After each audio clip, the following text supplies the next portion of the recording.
Јас сум лично задоволен и среќен што сме и една од првите општини која што направи две детски инклузивни игралишта на територија на својата општина. Тоа е инклузивното игралиште кај плоштадот Делфина во Портавлае и тоа е инклузивното детско игралиште на улица Веселин Маслеша во Карпош 2. Практично задоволството е уште поголемо затоа што игралиштето во Влае беше финансирано од швајцарската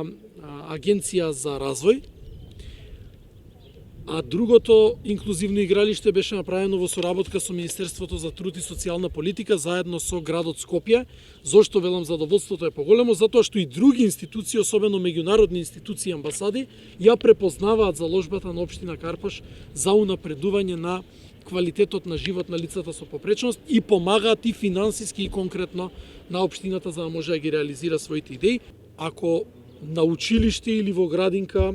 детето слушне дека треба да ги прифаќа различностите, дека треба да ги прифати и оние кои што се малку поразлични од него, сето тоа може да се сруши доколку детето не биде опоменато од својот родител кога се наоѓа на инклузивно игралиште и не сака да се дружи со некое детенце со попреченост, или нема да биде опоменато од својот родител, старател или близок, доколку уништува нешто што е во функција на лицата со попреченост и со тоа им го отежнува